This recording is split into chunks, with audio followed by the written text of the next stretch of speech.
Yanchi Jimbo Zorda Ningmi Zhang Zongder Molam Jimbo Ngabjata Bakar Targam Zanto Shirma to Tomba Tuji Chanla Kip Shamsar Mission Road Sering Shangams Jao Tuji Shanlami Larma Jimmy Bunzo Jala Soran de Gorgia Tobam Por Shinjir Lo. Now let us continue our study of the Bodhicharyavatara. In the Bodhicharyavatara, we are now discussing the actual body of the text. According to the outline by Patrul Rinpoche, the actual body is explained as follows. The first 3 chapters explain how to give rise to bodhicitta when it has not yet arisen.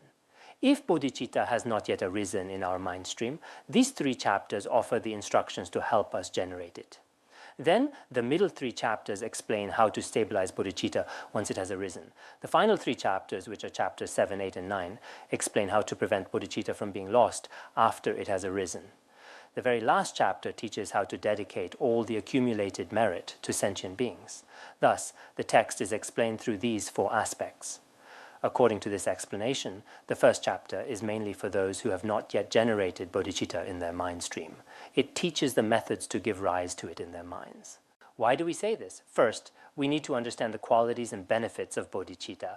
In this world, anyone who has an altruistic mind, regardless of one's status, we consider them to be very good people. Likewise, in all Buddhist communities, whether Mahayana or Theravada, those who possess bodhicitta, such practitioners are regarded as truly supreme. So today we will formally begin to discuss the actual content of this treatise. That is the first chapter, the chapter on the excellence of bodhicitta. The first chapter is about the benefits of bodhicitta. The second part of the outline is the actual content of the text. It is divided into 3 parts. First, the person who is the basis for entering. Second, the intention of the one who enters. Third, the method of entering. As for what is meant by entering, we have already explained this earlier. You should be quite clear by now. Our listening, contemplation, and practice are all about entering into the Mahayana path of enlightenment. Here, the basis of the one who enters, the motivation and the method, refer to the identity of the student, the attitude one brings to study, and the method of study. These are explained from 3 parts. The first point is further divided into 2 parts. First, the physical basis of leisure and endowment is difficult to obtain.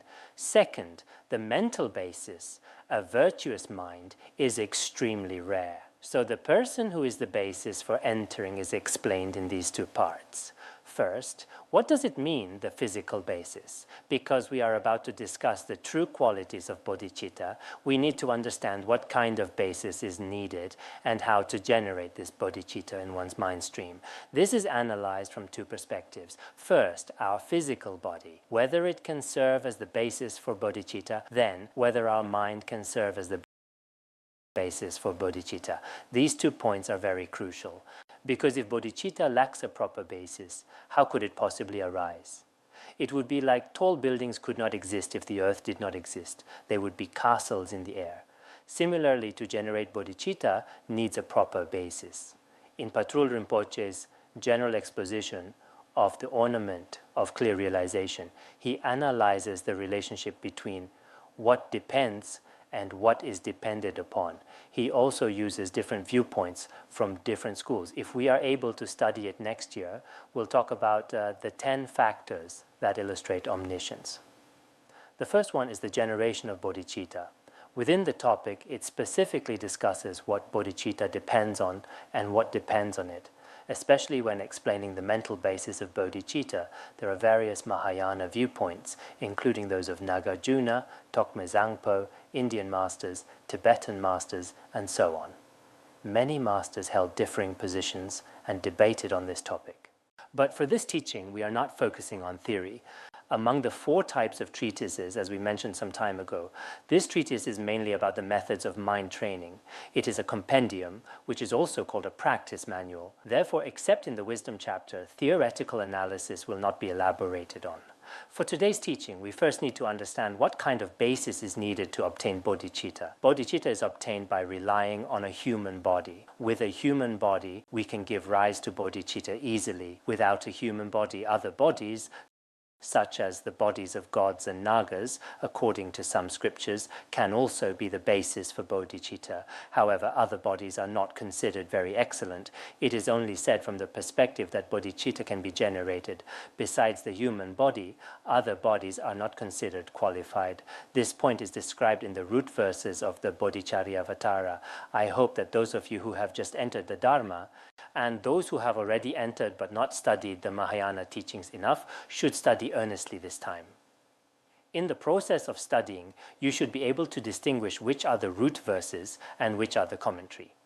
A couple of days ago, many people aspired to memorize, but they confused the commentary with the root verses. They started memorizing the homage verses at the beginning, which were composed by Tokme Zangpo. These are not the verses of Shantideva. Our requirement this time is not to memorize all of the ocean of good explanation, but to memorize the root verses of the Bodhicharyavatara by Shantideva. So please be clear about this. Some still cannot distinguish between the root verses and the commentary. Of course, it is understandable. When we first came to the Institute to study the Dharma, we might have known even less than you do now. For example, those lines of equal length at the beginning are called verses. When we first arrived, we probably didn't really know what verses were. So when you memorize, you should memorize its verses. The verses were composed by Shantideva.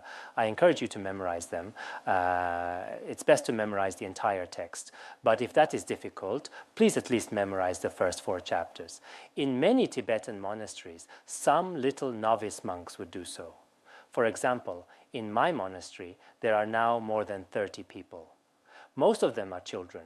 Some are newly ordained monks. Last year they memorized the first 4 chapters. For them, memorizing the whole text might be too demanding since they are all around 10 years old. So for you, if some practitioners are really pressed for time and some are very busy with work and other things, in that case, at least try to memorize the first 4 chapters. While during this studying, if we don't push ourselves, if we don't put in some effort, I'm afraid we won't learn much. You should try it for yourselves. The great masters of the past memorized all 5 great treatises. Think about how they memorized all these treatises. At our institute too, many treatises are memorized each year. Some Dharma friends now memorize 4 or 5 treatises. They memorize these at the same time. It's not easy and truly remarkable. For example, the Treasury of Valid Reasoning and the Bodhicharyavatara, Beacon of Certainty, and Finding Rest in the Nature of Mind, all these treatises are being memorized at the same time. So if memorizing the whole text is too difficult, then at least memorize the first 4 chapters well, except for those elderly. Here, the verse says, "So hard to find the ease and wealth whereby the aims of beings may be gained. If now I fail to turn it to my profit, how could such a chance be mine again? This is easy to explain literally. A precious human life with freedoms and advantages is extremely rare. Now all of us here have already obtained such a body. Such a precious human body that can accomplish the ultimate benefit. If in this very life we don't accomplish anything meaningful and don't practice the Dharma well, then how could we ever obtain such a precious human life again? It would be absolutely impossible." This is the literal meaning. To explain more broadly, the first line, "so hard to find the ease and wealth," mainly teaches us to recognize freedoms and advantages. Then, "whereby the aims of beings may be gained," explains why it is so rare. This is extremely rare. The last 2 lines mainly teach that once we know the rarity of a human life, once we know what freedoms and advantages mean, what should we do about it? We must make good use of it.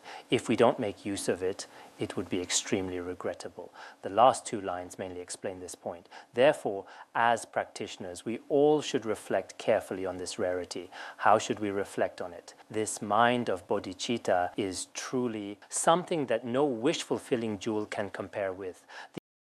The arising for such precious bodhicitta depends on the human body. Without this human body we have now, this supremely valuable bodhicitta could not possibly arise. Therefore, now that we have obtained such a human life, everyone should feel great joy. Such a mindset is very important. It says here that a life with freedoms and advantages is very rare. As for freedoms and advantages, we all know this. First, the freedoms. Only when free from 8 unfree states can we call it freedom.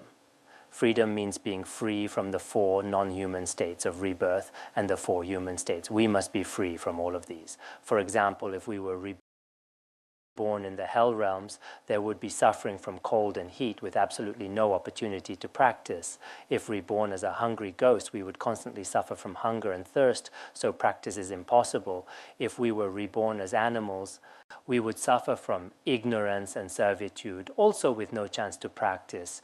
Additionally, if we were reborn in the long life God realm, the long life gods, as you all know, remain absorbed in a kind of meditation for many eons. They dwell in the fourth dhyana heaven, near the heaven of great results.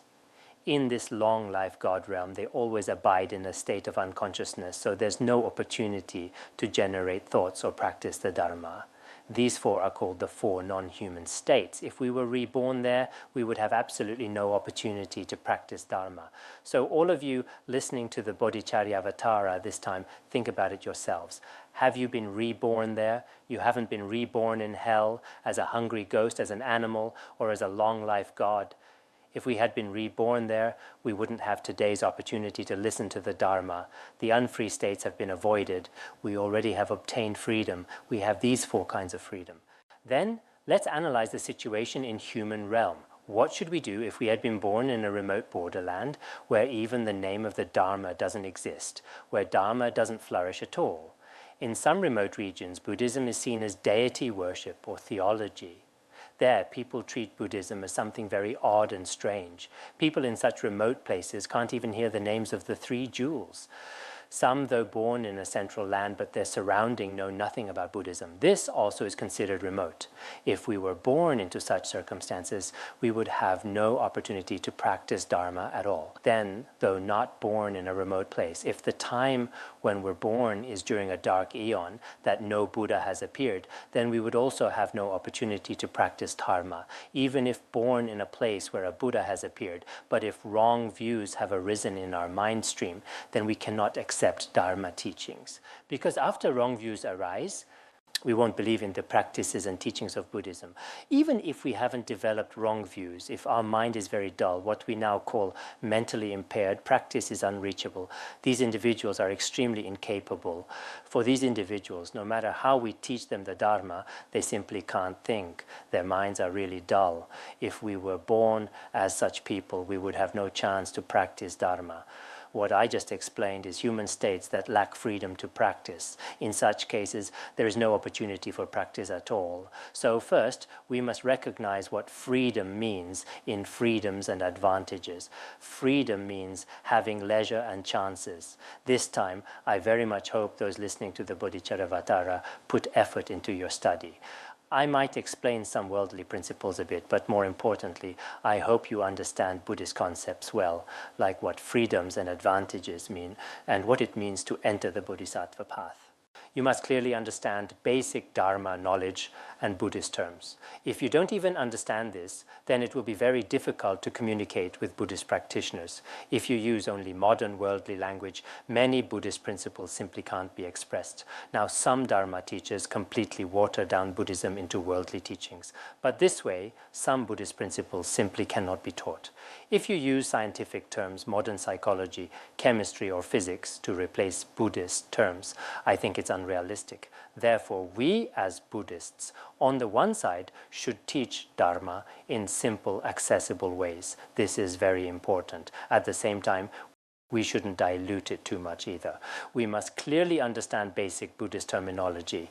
This is essential. I see some lay practitioners who say they've taken refuge for many years, but when asked to raise a question as a Buddhist or when communicating on Buddhist topics, it seems very challenging for them. Why? Because they only know worldly terminology. They don't understand or remember any Buddhist principles. As a result, when they ask a question, others may find it lacking depth. So during our study this time, you should genuinely learn some Buddhist knowledge. Without deep learning, the questions you ask might not be well formed, and even if asked, these questions won't touch Buddhist meanings at all. In that case, I don't think it is good. Since you're a Buddhist, you should make some effort yourself. Learn the basic principles clearly.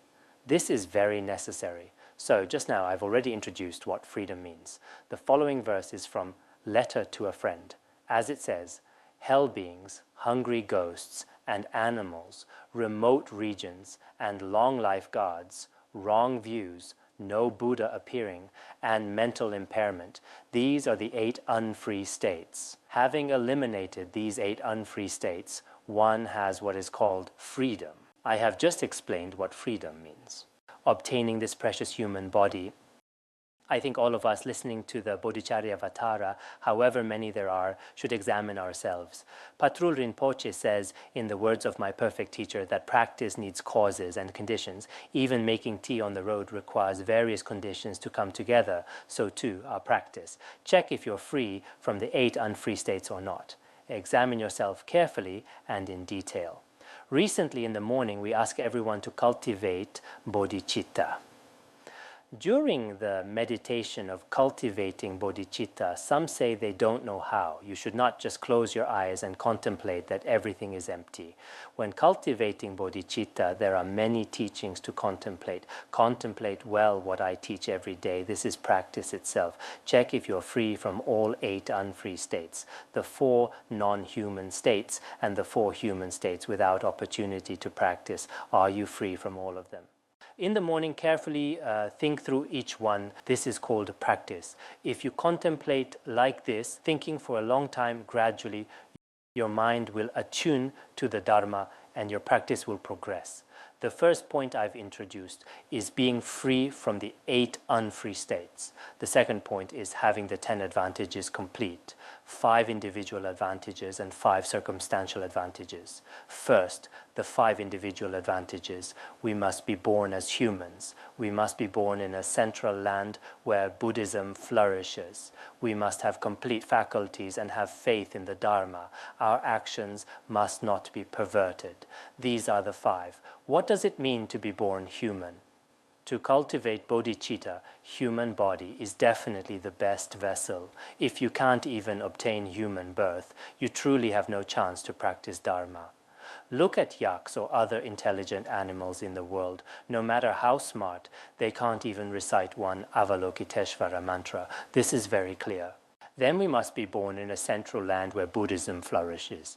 That is, where the Buddhist Tripitaka and 12 divisions of scripture, or where the fourfold assembly is complete, a central land where Buddhism flourishes. If we're not born in a Buddhist central land, people in remote regions won't know the basic Buddhist principles of what to adopt and abandon. This is the second point. The third point, when we study the Dharma, our faculties must be complete. What does this mean?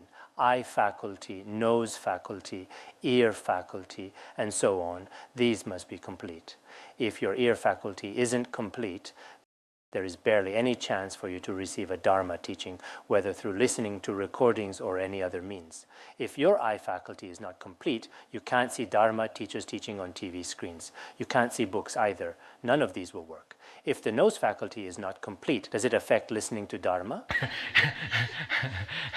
You can analyze this yourselves about the nose faculty being incomplete. All faculties must be complete.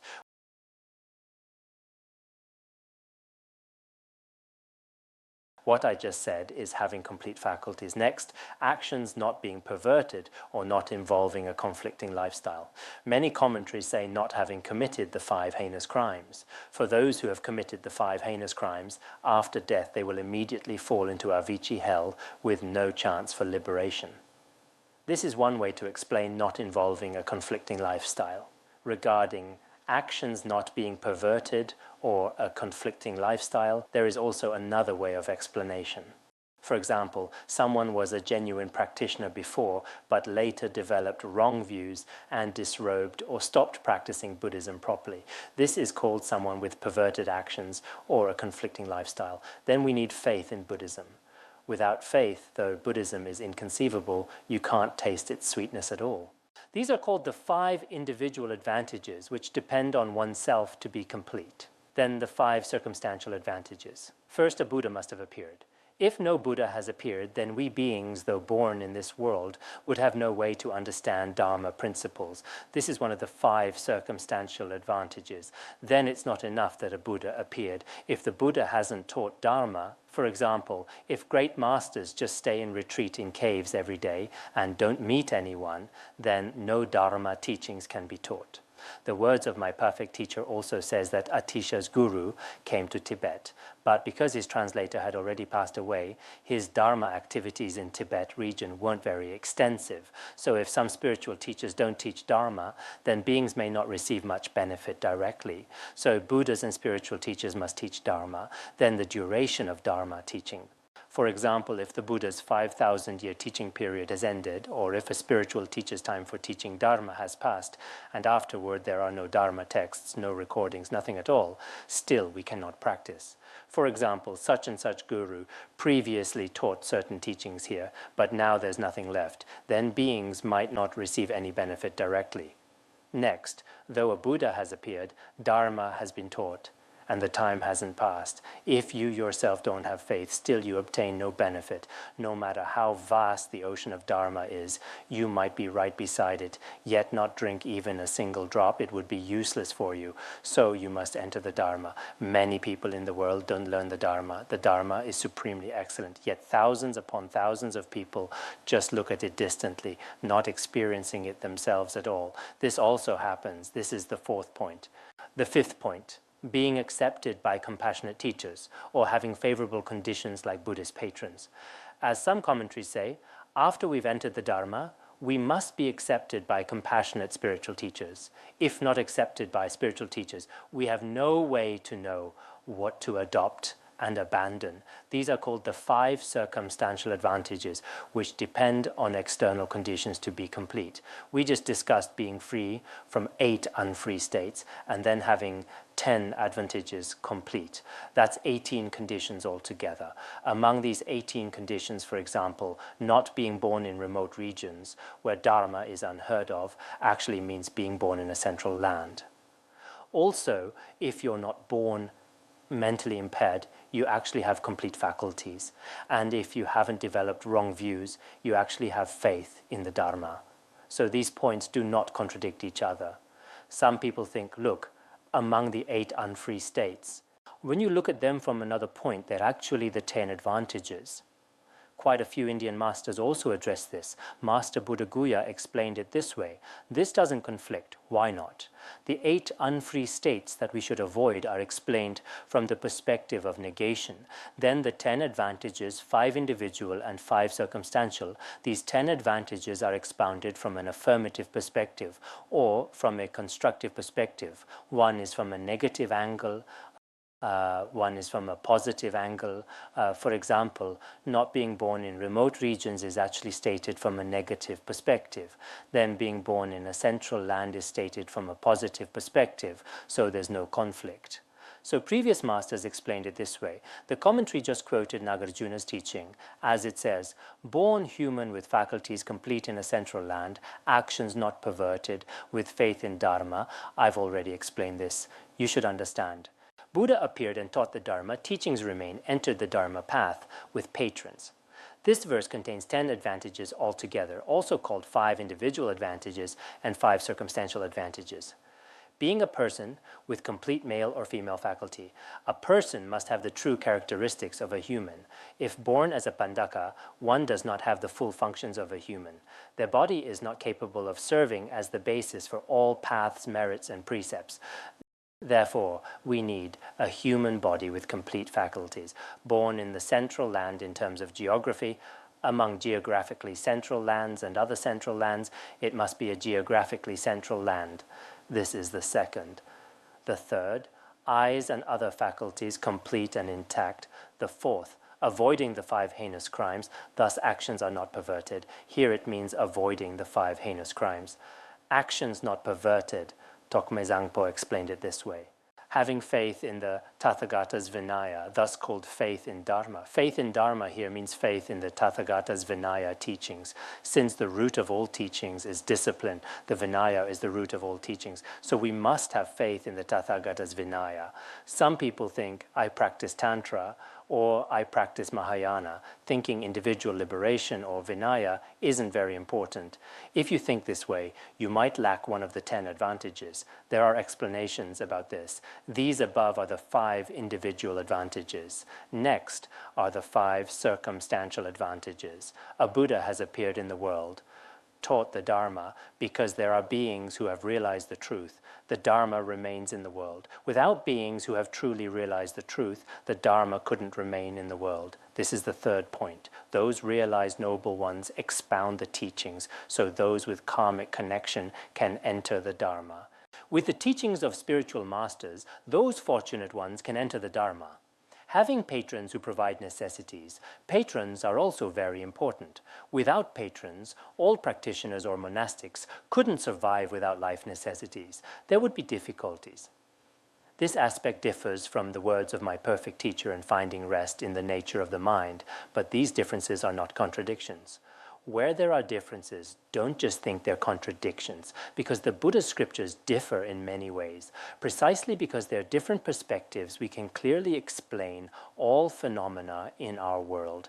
If the Buddha explains everything only from one point of view, that would be very difficult to accept for beings with various karmic inclinations. For example, if humans seeing water is completely correct, then water couldn't be seen as anything else. But hungry ghosts see pus. Either the view of pus is wrong or the view of water is wrong. Which is correct. We have analyzed this in other treatises before. Nowadays, when some people encounter different views, they think differences mean contradictions. Such way of thinking is not right. Where there are differences, we should analyze what purpose the differences serve, whether they're in scriptures or in treatises. Because the Buddha taught various Dharma doors to different beings, these teachings are not necessarily all the same. If they were all the same, then the earth described in Kala Chakratantra and the earth described in Abhidharma Kosha and in other relevant scriptures all differ in shape, color, and size.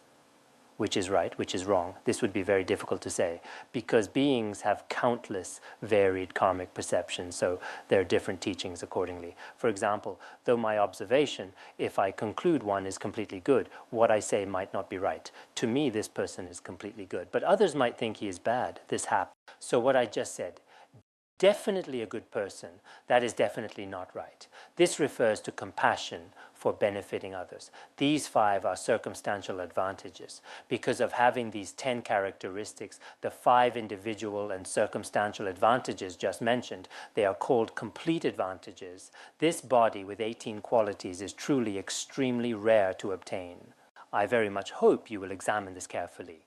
Regarding metaphors for precious human life, in other instruction texts, the rarity of human life is analyzed from the perspective of causes, metaphors, and numbers. For example, from the causal perspective, generally speaking, to obtain bodies of higher realm depend on pure ethical discipline. Especially to obtain a true, precious human body with freedoms and advantages, we must have pure ethical discipline from the past as a cause, plus our own generosity, discipline, patience, and other causes of the 6 parameters, plus excellent aspirations made in previous lives. Only with all these causes can we obtain this human life. From the causal perspective, it's extremely rare. From the perspective of metaphors, in Mahayana scriptures, the Buddha sometimes used the blind turtle meeting the wooden yoke to show this extreme rarity. Sometimes he used the metaphor of the Udumbara flower rarely appearing. Sometimes peas thrown at a wall might occasionally stick for a moment, sometimes the fragrance of sandalwood and so on. So the Buddha taught with many metaphors of rarity. From the perspective of metaphors, human life is not easy to obtain. Then the conclusion is the same from the perspective of numbers. For example, the metaphors quoted in the wish-fulfilling treasury, those also reveal the rarity of the human body. In the lower realms, beings are like stars at night. In the higher realms, beings are like stars in daytime. Or beings in the 3 lower realms are like dust particles on earth, while beings in higher realms are like dust on our fingernails and so forth. The Buddha, with non-dual wisdom, explained the various differences among beings. From this perspective, if we contemplate from the view of our many lifetimes, then this human life we have now that can truly practice Dharma is extremely rare. Therefore, we should not just remain at the level of words and merely say, it's rare, practice well. It's not like that. If someone truly understands this teaching and contemplates deeply, they will truly feel that human life is indeed extremely rare. Many of us may think that gaining a human life is easy, but please do not think this way. On the surface, it seems there are so many people in the world.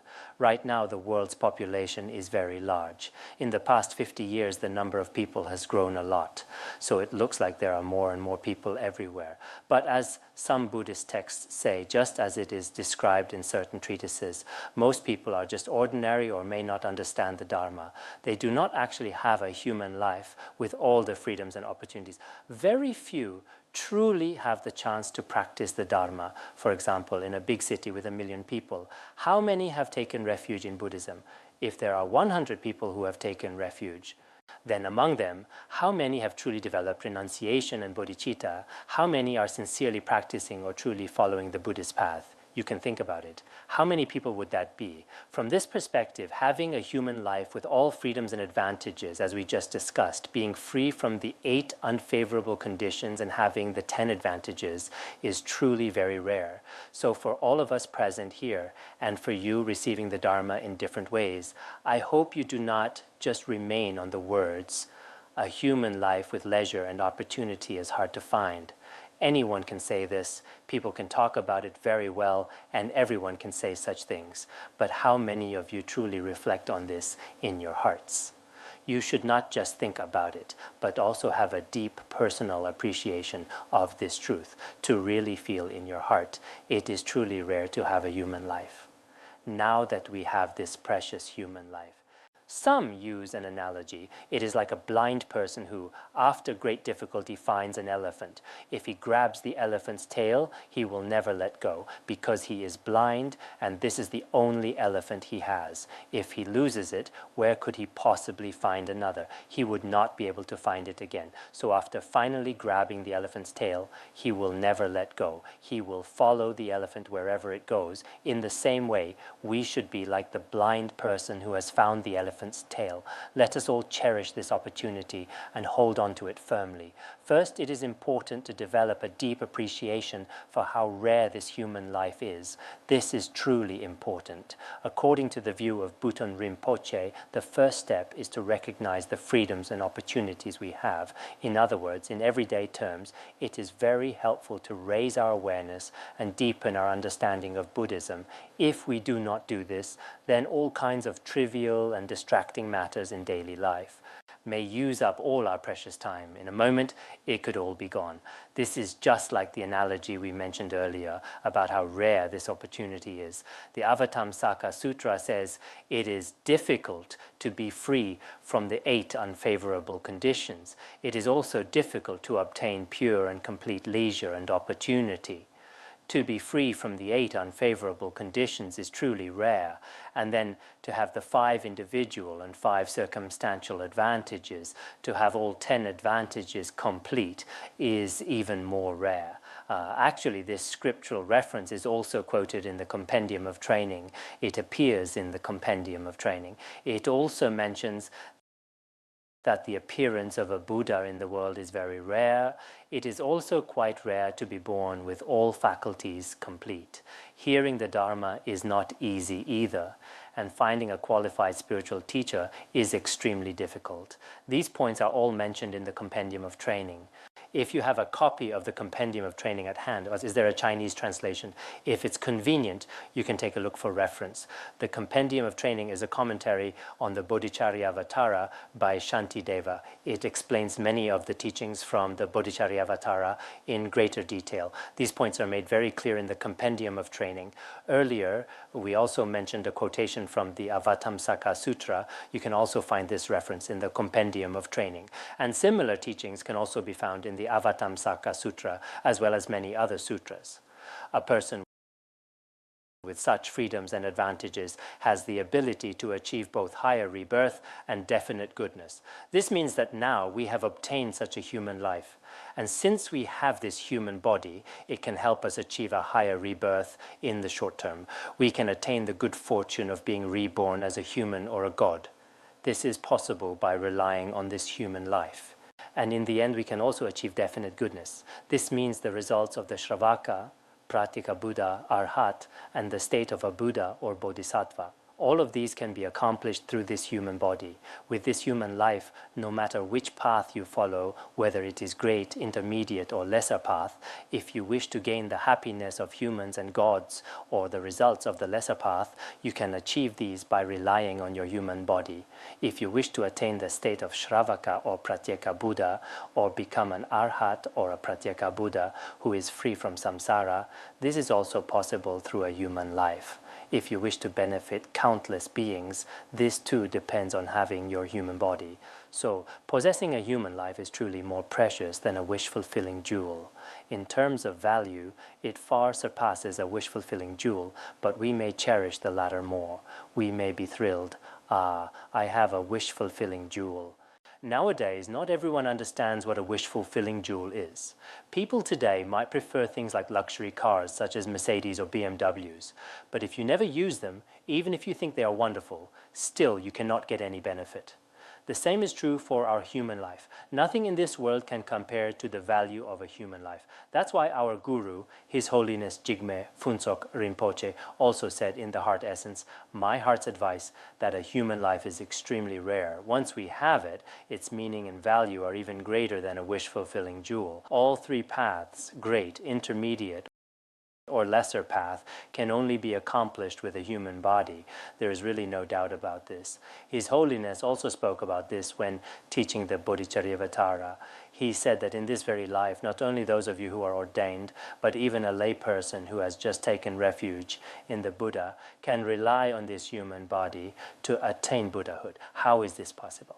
For example, if someone listens, reflects, and meditates well, and upholds the precepts of refuge and above, and sincerely recites the name of Amitabha, then they will definitely be reborn in Sukhavati. This is achieved by relying on a human body. If we do not have this human body and are reborn as any other kind of being, would we have such a precious opportunity?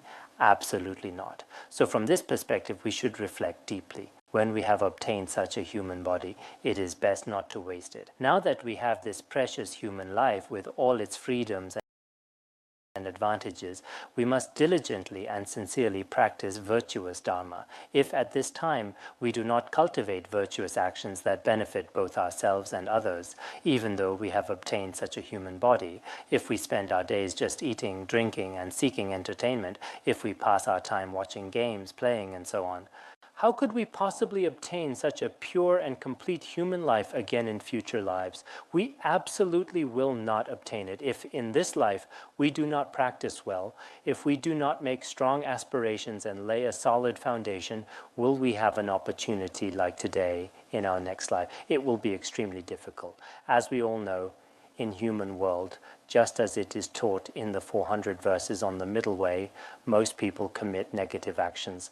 After creating negative karma, most will fall into the 3 lower realms. So if we are reborn in the 3 lower realms, when will we ever have the chance for liberation? We should reflect on this.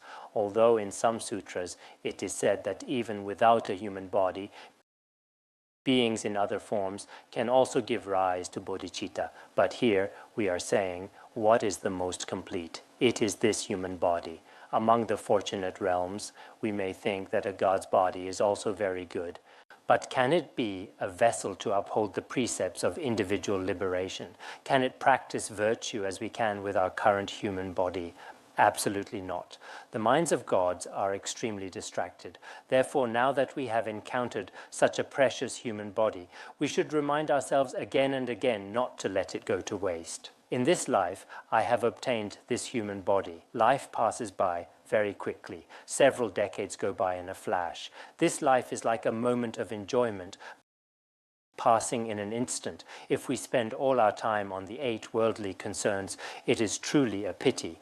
We will absolutely not obtain it again. Therefore, the author Bodhisattva Shantideva here advises us never to waste or squander our lives in vain, as it is said in the sutras. Do not let such leisure be without meaning.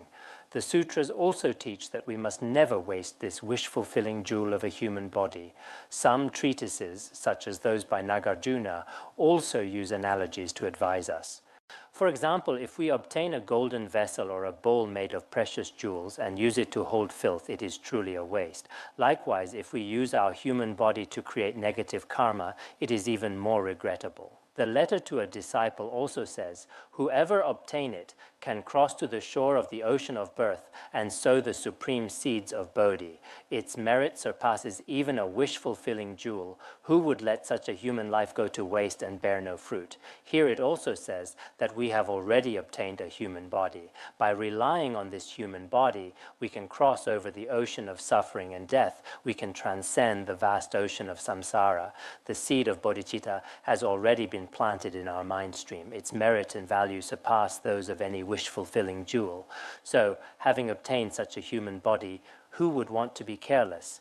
To waste it meaninglessly is truly unreasonable. The sutras also say, if we lose this human body, we will not regain it for countless eons. If we lose our human body, we may not obtain it again for 10,000 kalpas. Therefore, the author repeatedly urges us that when we encounter such a spiritual friend, and we have the opportunity to practice and receive profound instructions, at such a precious time, we must not waste it. If we waste it, we may never obtain it again. Therefore, the Sutra of Questions on Protecting the Nation also says that having obtained such a human body, we must never let it slip away in distraction. We must never let it slip away. Therefore, we must make use of our human life and strive in a direction that is meaningful and valuable. This is very important. The Middle Way Treasury also teaches this. By relying on the light of the true Dharma, we come to know the 18 freedoms and advantages. Only by truly practicing the Dharma can we make our human life truly meaningful. If we truly want our human life to be meaningful, we must rely on the light of the Dharma and begin to practice diligently. Of course, worldly people do not think this way. Some people say that the three great things in life are having a house, having a car. There are many things that are promoted. There are all kinds of opinions. But I think the true value and meaning of our human life lies in having genuine reverence for the Buddha in our hearts. We should not just say, I would like to take refuge, I am a Buddhist, or I want to study the Bodhicharyavatara. Actually, mere words are not meaningful for ourselves or others. The spirit of Buddhism should be integrated into our own hearts. We should bring about change in our actions and our attitudes. This is to live the teachings of the Dharma. If in the past we may create much negative karma in many ways, after studying these sutras and treatises, we should try our best to develop our minds in a positive direction. Because as ordinary beings, it is difficult for us to change completely all at once. This is probably a bit difficult, but we should still try to move in a positive direction. This is the true value of a human life. So the basis for generating bodhicitta, first of all, must be a precious human life with freedoms and advantages, which is extremely rare. Just as on a dark night black with clouds, the sudden lightning glares and all is clearly shown. Likewise, rarely, through the Buddha's power, virtuous thoughts rise, brief and transient, in the world. Many of you are probably familiar with this verse. It uses a very profound metaphor to express its meaning. The mind that serves as the basis for bodhicitta is also extremely rare. Earlier we talked about how rare it is to have a body that supports bodhicitta. As for everyone here, in terms of our physical bodies, I think we all have the necessary conditions that were just mentioned. Now, let's talk about our mindset. How should we understand our mindset? Here, a metaphor is used first. On a night without the sun, and in the darkness where there is no moonlight, with no stars and thick clouds covering the sky, if a flash of lightning suddenly appears, it can illuminate everything for a brief moment. At that moment, it appears especially bright. Let's look at this metaphor more closely. During the darkest part of the night, a flash of lightning is, of course, extremely brief. It does not last long at all. It is just a fleeting moment. This is something everyone understands, especially on the night of the 29th day of summer, when it is raining or hailing, it is particularly dark. Many people have a saying, tonight is especially dark. It's so dark that even if someone cut off their own nose, they wouldn't be able to see it. There is such a saying. When you go outside, you can't see anything at all. At that time, a flash of lightning is a very brief event. In the same way, the thought of practicing the Dharma that arises in people's minds today, or the wish to benefit sentient beings and give rise to bodhicitta throughout your long life, is actually a very brief occurrence. When a virtuous thought arises in your mind like a flash of lightning, you must seize it and not let it slip away. So what is being explained here is that such virtuous thoughts do not arise very often. In this world, among all these people, the intention of taking refuge and genuinely giving rise to bodhicitta, such positive intentions are quite rare. We can say this with confidence. Some people might think, isn't that a bit of an exaggeration? They may feel that they have been practicing bodhicitta and engaging in virtuous actions for a long time. It's not like a flash of lightning. Lightning is too quick, they might say. The bodhicitta I practice and the virtuous actions I perform should be long-lasting. Some people may think this way, but I believe they need to reconsider it. Why is that? Of course, for some people with a very high level of realization, perhaps it is possible. For example, in a single day, within 24 hours throughout the entire day, most of their time is spent benefiting sentient beings. They are in a state of bodhicitta or engaged in virtuous actions. Only on rare occasions do negative thoughts arise. But for ordinary people like myself and most others, if we were to divide up all 24 hours of each day and look at how many virtuous thoughts actually arise in our minds, then we may realize that most our thoughts are mixed with competition, jealousy, greed, or anger. Our thoughts are tainted by all sorts of afflictions. For example, when I want to teach the Dharma, even during the teaching, sometimes I start to point out others' faults, sometimes I praise myself, and so on.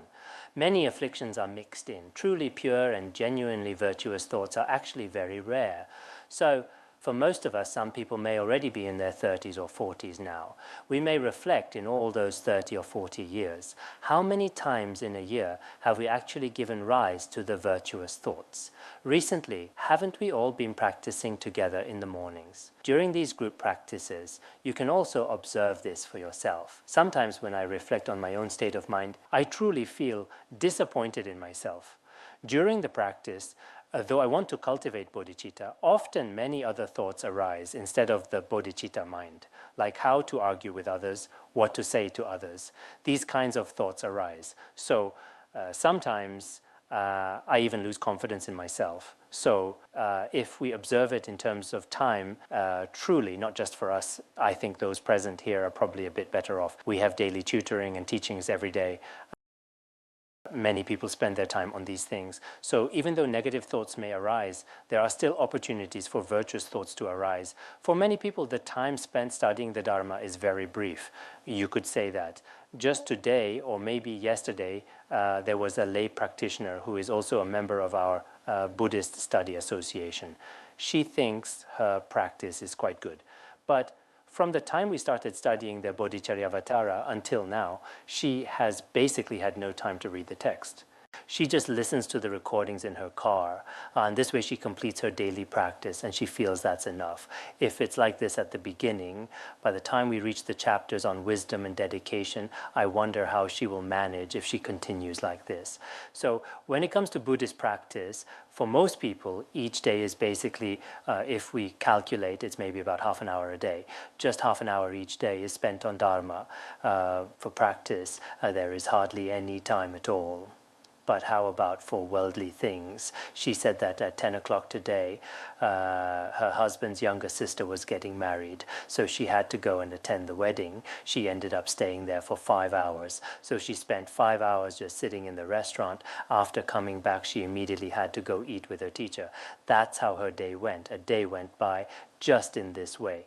Of course, as for her Dharma teacher, maybe a genuinely qualified master, then that would be good. But in any case, worldly people in cities, when it comes to learning Dharma, and I hope they won't mind me saying this, for many their study just remains on a superficial level. Their minds are filled with worldly concerns, watching games, attending banquets, and so on. For example, to observe this single day, spending 5 hours at lunch, then in the evening eating with the teacher might take another 3 or 4 hours. So that's about 8 hours in a day. She has time with guests, but there is hardly even half an hour for Bodhicharyavatara study. There is no time for reading at all. Yet they say, we want to study the Bodhicharyavatara, we want to register. But can they really learn anything in this way?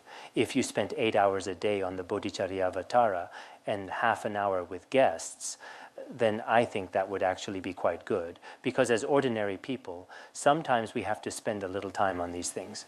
There's no choice. We have to socialize. Anyway, for many people, this is how they spend their time. So our virtuous intentions are very fragile. Even if many of us want to study, like today I want to study, but tomorrow I might feel unwell, or some affliction might arise, or all sorts of obstacles may appear. In this way, the real opportunity to practice virtue can suddenly, just like in the midst of clouds, be covered up again, like a brief ray of sunlight quickly hidden by clouds. However, still, we should have a sense of confidence and strength in ourselves. We should try to make some changes in our own lives. This is very important, and it applies to the monastics here as well. I hope that in the future, everyone can manage their time well. What I value most is how we use our time, the management of our time. If a person does not manage their time well, it is impossible to succeed in practice. We have already finished the explanation of this verse. Then the commentary says, for example, on a pitch-dark night filled with clouds, sometimes with the help of a flash of lightning, in that instant all forms become clearly visible and distinct. In the same way, through the Buddha's power, sometimes even those overwhelmed by negative karma, all beings living in the darkness of suffering may occasionally give rise to the wisdom to practice virtue. This means that beings in this degenerate age, their minds are like darkness without the sunlight of wisdom.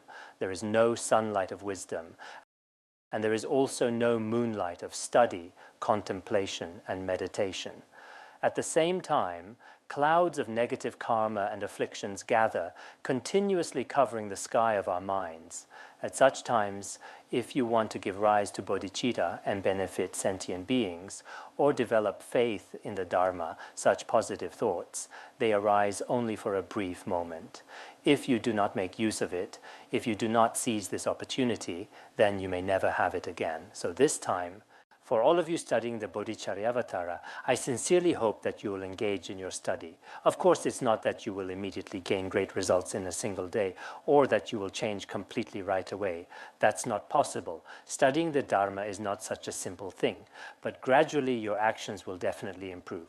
Why is that? Because the methods provided in this treatise, these teachings are aiming for adjusting your body and mind. So after you listen to these teachings, if you keep studying in this way, with the blessings of the lineage masters, your own mind stream, especially your bodhicitta, will grow. I truly believe this will be helpful. So everyone, please study diligently. Do not waste your time all day long. For many people nowadays, if you look at their lives, you will find that there are not that many who are truly doing meaningful things. If you have a job, I have calculated, you sleep 8 hours at night, work 8 hours during the day, and there are still 8 hours left. If you spend 4 hours eating and doing things at home, you should still be able to find 4 hours each day. If you use 4 hours a day to study the Dharma, and the other 20 or 20 hours, right, are spent on eating, drinking, and other things, I think that's still fine. If we reverse it and say spend 20 hours on the Dharma and only 4 hours on yourself, that's probably not realistic. That would be difficult because 2 hours for sleep and 2 hours for meals probably wouldn't work. On the other hand, I think 12 hours used for studying Dharma and 12 hours for your own things, then that would truly be extraordinary. So now many people say, I'm not free, I don't have time. But what are you so busying with? There is plenty of time spending on worldly things. But when it comes to studying the Bodhicharyavatara or the Dharma, they say, I'm not free, I have no time. So many people use not free as an excuse. They are just deceiving themselves.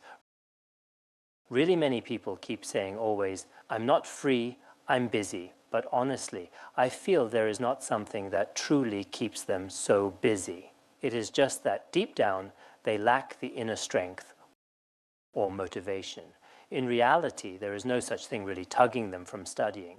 As I mentioned earlier, the thought of practicing the Dharma does not arise often. Some people are already in their 40s or 50s, but many of the past 40 or 50 years may have been wasted. They may not have done many virtuous deeds, but a lot of negative actions. If you do not seize the opportunity to practice now, when will you ever get such a chance again?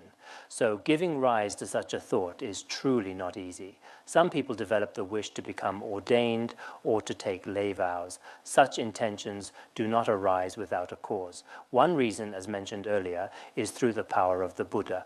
It is due to the Buddha's power and blessings. But for the Buddha's blessings to work, your own conditions must also be ripe. If your own causes and conditions are not mature, then no matter how great the Buddha's blessings are, it still will not work, just as explained in the Ornament of Clear Realization. So on one hand, it is the power of our own aspirations from past lives, and on the other, the blessings of the Buddha. So when you have the thought to practice virtue in this life, you must seize it. Do not think, today I am able to generate faith in the Buddha. This is something easy. It is not like that. The rarity of the virtuous thoughts mentioned here is explained in the same way in other great commentaries. The prerequisite of bodhicitta is faith and compassion. Both are essential. Just as it is taught in the 10 Stages Sutra, without faith, it is like a burnt seed. You cannot develop any faith in the 3 jewels at all. So faith is extremely important. And the objects of faith, as explained in the Sutra of the Precious Casket, should be the Buddha, the Bodhisattvas, and their wonderful conducts, and also the fruit of enlightenment. We should develop faith in these 4 aspects. This is what is called genuine faith, and it is essential to have it. If we lack faith, we cannot truly practice virtue. That is one condition. The other is to have compassion for all beings. If we do not have enough compassion for sentient beings, then we will not be able to cultivate bodhicitta. In the Sutra of the Moon Treasury, it is also explained in this way. Just as a wheel-turning king must have the golden wheel in front of him, in the same way, great compassion must come before bodhicitta. If great compassion is not present, bodhicitta cannot be accomplished. So, are we truly Mahayana practitioners? Look at whether you have faith in the 3 jewels, in your teacher, and in all the Dharma that is from the perspective of faith. The second is whether you have great compassion for sentient beings. If you have these 2 causes, then in your mind stream, a truly virtuous thought has arisen. Then this thought of virtue, we should let it continue for as long as possible. Do not let it disappear so quickly. It is truly precious. So here it is said, such a mindset does not arise again and again, nor does it last for long. Therefore, we must make every effort to give rise to and strengthen our virtuous intentions. We must do everything we can through listening, contemplation, and practice to increase our virtuous thoughts in every possible way.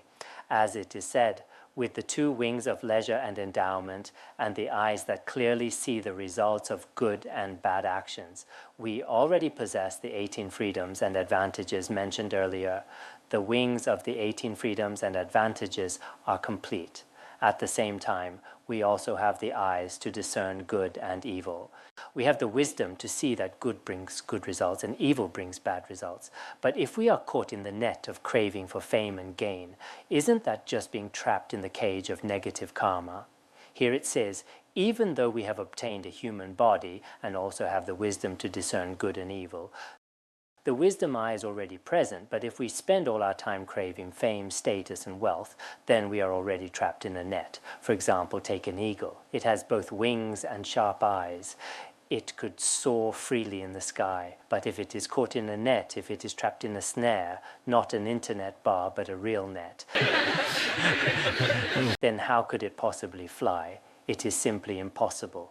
In the same way, even though we have a human body and some understanding of the Dharma, if we spend all our time craving fame and wealth, then in reality we are already bound and trapped. So we must recognize our own future and direction. We must let such recognition be our spiritual friends. Especially when we have the opportunity to encounter Mahayana Buddhism, we should do everything we can this time, whether it takes a year or half a year through studying the Bodhicharyavatara, see if we can truly give rise to an altruistic mind in our own continuum. In this regard, we must make diligent effort. All right, we'll stop here for today.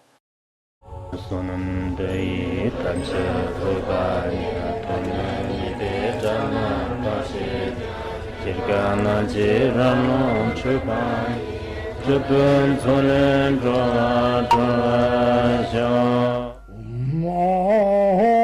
Bandangara badna asadarda Bandangara badna asadarda Bandangara badna asadarda